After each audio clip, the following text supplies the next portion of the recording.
బంగారు పాలెంలో మామిడి రైతుల కోసం వచ్చిన జగన్. చంద్రబాబు, నువ్వు అసలు మనిషివేనా? రాజకీయాలుగా చేయి. మామిడి రైతులకి మద్దతు ధర ఇస్తే ఈ రోజు జగన్ వచ్చేవాడా? లేదా జగన్ రాకుండా అడ్డుకో, అంతేగాని ఇలా గొడ్డులా కొట్టిస్తావా? నువ్వు నీ కొడుకు వస్తుంటే పక్కన ఉన్న కుక్కలు కూడా పట్టించుకో.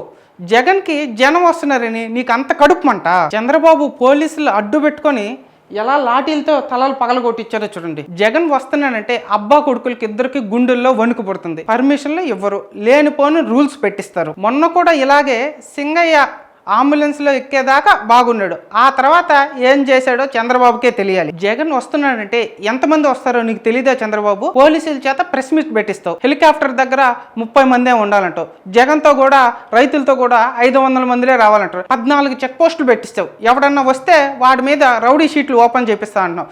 ఈ రోజుకి ఇప్పటికీ 1200 మంది రైతుల మీద కేసులు పెట్టించి లోపల వేయించుండవు చంద్రబాబు. ఈ రోజు కూడా పోలీసులు తన మీద లాఠీ చార్జ్ చేసి అతను తగిలిన దెబ్బలు జగన్ మీదే తొయ్యాలని చూశారు. కానీ మొన్న జరిగిన ఇన్సిడెంట్ వల్ల మన వాళ్ళందరూ అలర్ట్ అయ్యి పక్కనే ఉన్న జగన్ కి చెప్తే జగన్ ని ఆ ఎస్పీ కారు కూడా కిందకి దిగనివ్వలేదు. మా కార్యకర్తకి దెబ్బ తగిలితే చూడడానికి ఆ ఎస్పీ సార్ మీకు దిగడానికి పర్మిషన్ లేదంటున్నారు. మా కార్యకర్త దెబ్బ తగిలితే దిగడానికి దేనికి పర్మిషన్? జగన్ కారు ఆపి దిగి అతన్ని ఏం జరిగిందని అడిగితే అన్న మిమ్మల్ని చూడడానికి వచ్చానని లాఠీలతో తలలు పగలగొట్టారన్నాను. పోలీసులు చంద్రబాబుకి ఇలా తొత్తులుగా మారున్నారు. ఒక్కసారి ఆ విజువల్స్ మీరే చూడండి.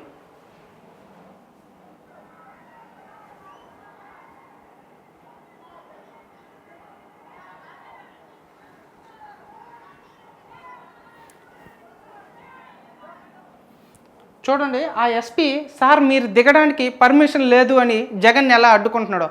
అంతా చంద్రబాబు పచ్చ మీడియా ప్రీ ప్లాన్డ్ ఇదంతా.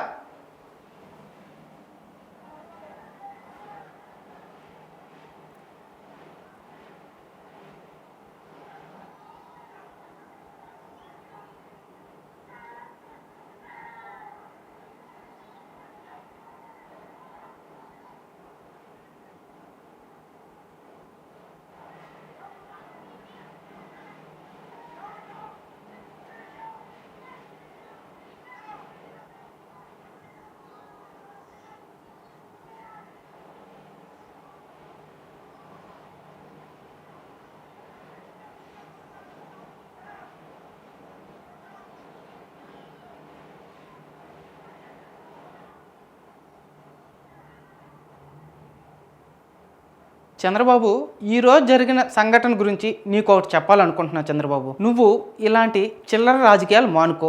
నీ లాఠీ దెబ్బలకి దొంగ కేసులకి భయపడడానికి మేమేం పచ్చ తమ్ముళ్ళం కాదు. తలలు పగిలిన రక్తాలు చిందిన మేము జగన్ను వదులుకోం. మాకేమన్నా జరిగితే జగన్ మిమ్మల్ని వదిలిపెట్టాడు చంద్రబాబు. ఈరోజు మా కార్యకర్తకి జరిగింది, రేపు మీ కార్యకర్తకి వడ్డీతో సహా ఇస్తున్నాం. తమ్ముళ్ళు, పచ్చ తమ్ముళ్ళు, రేపు మీరు ఇదే ప్లేస్లో మా వాడు ఒకడుంటే మీ వాడిని 10 మందిని ఇలాగే కూర్చోబెడతాం. ఖచ్చితంగా మీరు మాత్రం మిమ్మల్ని వదిలిపెట్టేదే లేదు. కొంతమంది పోలీసులు చంద్రబాబు మాటలు నమ్మి మోసపోతున్నారు. మీరు మీ డ్యూటీ చేయండి. రేపు మీకేమన్నా జరిగితే రావాల్సింది కూడా జగనే. మిమ్మల్ని వాడుకొని వదిలేస్తారు. జగన్ ఆల్రెడీ చెప్పారు, ఎవడైనా తప్పు చేసినోడిని మీరు రిటైర్డ్ అయినా జగన్ వదిలిపెట్టడు. కాబట్టి ఆ లోకేష్ శనబాబు చెప్పిన మాటలు మీరు నమ్మితే రేపు మీ ఫ్యామిలీకే ప్రాబ్లం.